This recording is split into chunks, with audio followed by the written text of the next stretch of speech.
E Elmar Novak, advogado de Anderson Torres, descartou a possibilidade de delação premiada do ex-ministro de Jair Bolsonaro. Ele afirmou ainda que a imprensa veiculou uma narrativa equivocada sobre as senhas para acesso aos dados do celular de Torres. Não existe essa possibilidade de delação. O que o Anderson vai fazer é cooperar para que se esclareça o mais breve possível os fatos que levaram aqueles odiosos atos de 8 de janeiro. Na verdade, ele apresentou as senhas, tá?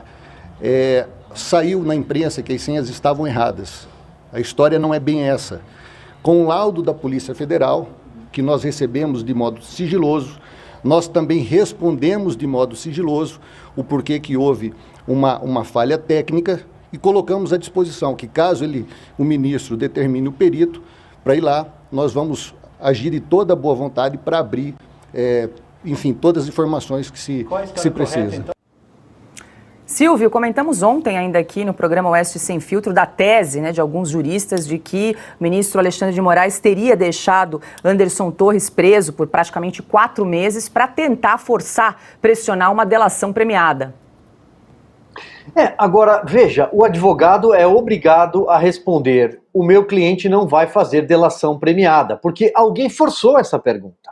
Isso é um desejo que a gente vê na velha mídia, especialmente em setores ali um pouco mais militantes na televisão dessa velha mídia, que todos os dias aparece, inclusive em alguns casos aos berros, dizendo eles vão delatar, o Mauro Cid vai delatar, o Anderson Torres vai delatar. Delatar o quê? Eles não sabem sequer do que são acusados, em alguns casos. O Anderson Torres foi preso depois do dia 8 de janeiro. Ele foi preso no dia 14 de janeiro, estava fora do Brasil, era ex-ministro da Justiça e secretário de Segurança Pública do Distrito Federal. Ele chegou ao Brasil e foi preso. Imagino eu que, na cabeça do Anderson Torres, quando foi preso, imaginava que seria por causa do dia 8 de janeiro, não? Mas depois ele foi ouvido por causa da eleição, da campanha. Ocupava o cargo de ministro da Justiça e, portanto, chefe da Polícia Rodoviária Federal, e blitz realizada na Bahia durante a campanha teria atrapalhado, segundo denúncias que estão sendo apuradas, eleitores majoritariamente do PT, por conta de redutos eleitorais, de chegarem até o local de votação. Por qual dos crimes ele está sendo acusado, está respondendo e por que ficou preso durante 4 meses? Existe algum preso no Brasil que passa 4 meses de forma provisória na detenção? Não existe. Traficantes, homicidas, acusados de outros crimes, estelionatários? Não acontece. O Anderson Torres foi um dos presos políticos escolhidos pelo ministro Alexandre de Moraes, como outros tantos, justamente para fazer um terror psicológico. Isso se chama tortura. É disso que se trata. Agora, imagine você, advogado, ter de responder que o seu cliente não vai fazer uma delação. Mas delação do quê? Ele não é culpado? Meu cliente não é culpado? Ele não sabe nem do que ele foi acusado? Veja a forma como a pergunta é colocada. Paula, eu me refiro a essa resposta do advogado porque eu sei justamente como foi feita a pergunta. Fabi Barroso, também quero te ouvir a esse respeito, lembrando que o ex-ministro Anderson Torres foi solto, mas com medidas cautelares, uso de tornozeleira eletrônica, não pode usar as redes sociais, tem que se apresentar semanalmente, não pode sair os finais de semana, nem à noite. O que mais, Fabi? Uma série de restrições, foi tirado o salário, foi confiscado o passaporte, a arma que ele tinha, e a gente precisa lembrar aqui que ele combateu o narcotráfico como ministro. Então, olha a preocupação, foi retirado o salário dele, tudo isso, né? E a gente vê nessa postura, Silvio, você está falando muito bem, porque eu também assisti essa coletiva do advogado, do Anderson Torres, e a gente fala no direito, ele riscou na faca, né, o chão para poder diferenciar e distanciar, falar, olha, eu estou com muita cautela, nós estamos agradecendo que ele vai para casa, que ele vai se recuperar, porque ele está debilitado, mas tudo que nós vamos fazer aqui é estado de cooperação. Realmente essa história de delação premiada é um mimimi da mídia, tentando colocar algo que aparentemente realmente não existe, porque a defesa o tempo inteiro bateu na tecla de que iria cooperar, de que iria dizer, e em relação à senha aí, parece-me que ocorreu um erro aí técnico explicado e ainda com aval da Polícia Federal. Então a gente vê forçaram tanto essa pergunta que eu realmente, como advogada, me coloco no lugar, eu talvez daria 2 passos para trás. Mas ele tinha ali que responder para poder sair disso pela pressão que está fazendo em cima do cliente dele. E é tortura. O crime de tortura, depois, eu espero que o Brasil volte ao normal, eu creio que réu, dito como réu, porque não é réu ainda, olha o absurdo, ficou preso 4 meses em condições que a mídia militante diz, nossa, era no batalhão, não era ruim. Eu convidaria os jornalistas a ficarem um dia preso, sendo inocente, para sentir na pele o que é. E eles dão exemplo também, eles equivalem à Lava Jato. Na época da Lava Jato, nenhum preso ficou preventivamente detido sem denúncia. O máximo que atingiu foi 35 dias, que é até relativamente o normal da lei, né? Que é 30 dias e às vezes mais prorrogável por mais 30. Então, essa falsa equivalência a gente precisa relembrar. Isso não existe antes na história do Brasil e é um escândalo. Esse crime de tortura está bem na cara. Ana, lembrando que o ex-ministro Anderson Torres foi solto na noite de ontem por determinação do ministro Alexandre de Moraes. A gente está aqui comentando então a coletiva do advogado dele, Elmar Novak. Ontem comentamos, né, que um lado fica feliz e aliviado pelo Anderson Torres, por ele poder estar de volta ao seio familiar, mas que não temos que comemorar e muito menos aplaudir Alexandre de Moraes por uma soltura que não deveria nem ter chegado onde chegou, né? Um absurdo. Agora com tornozeleira eletrônica e todas aquelas restrições que nós falamos ontem. E G. Dias, o general G. Dias, vídeos aí, né, estarrecedores, óbvios, sobre o 8 de janeiro, continua solto. Se é para usar a mesma premissa da prisão de Anderson Torres, porque o general G. Dias continua solto.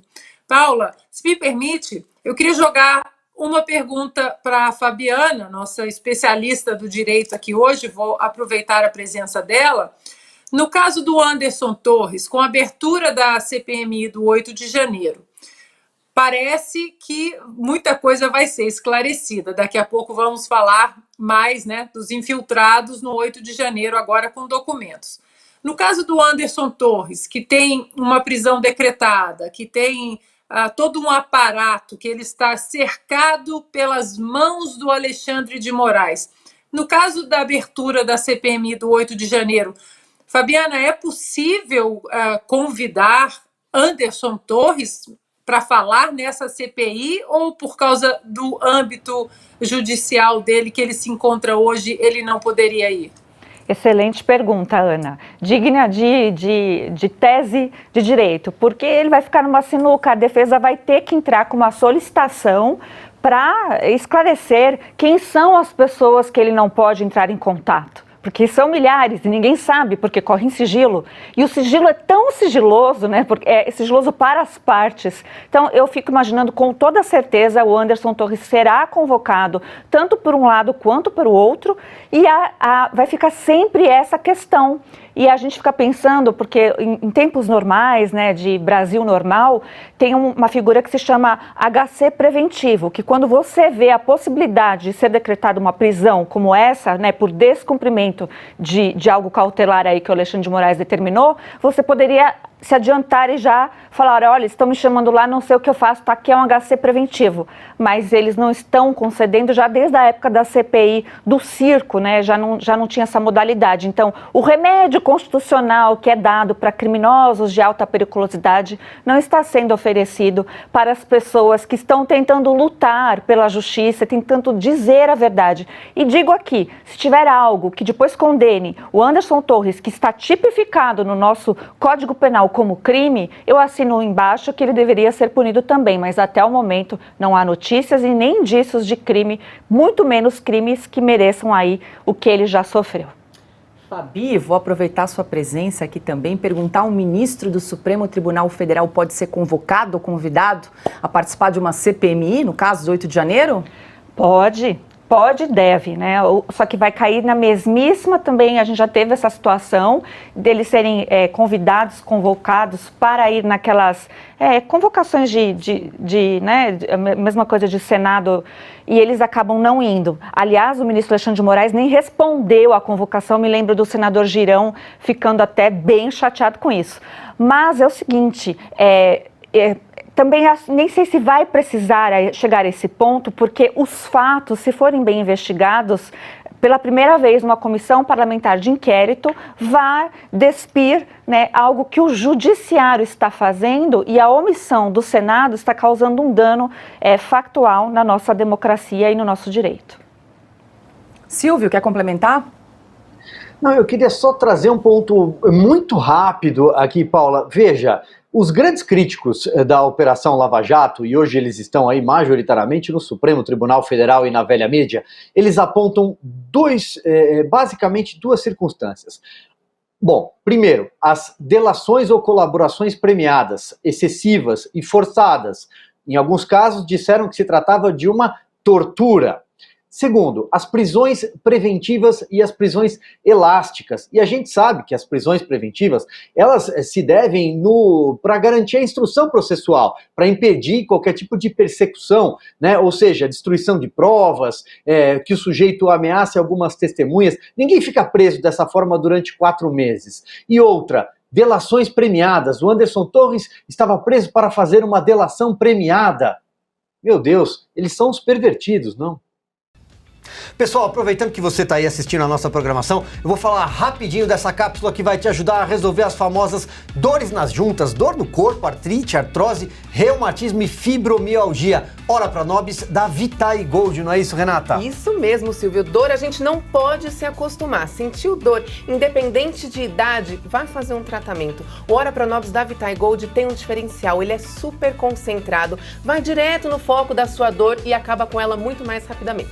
Ou seja, se você tá aí com esses sintomas de dor no corpo, já tá com dificuldade para fazer as tarefas básicas do dia a dia, ligue 0800 291 2200. E ele é um suplemento super completo, então além de ele ajudar você com as dores, ele tem mais vitamina C que a laranja, ele tem ferro, mais ferro do que uma beterraba e um espinafre, imagina só, e mais concentração de proteína do que você imagina. Agora, tem que aproveitar uma coisa, viu, Silvio? Só para quem ligar agora tem uma promoção especial. É mesmo?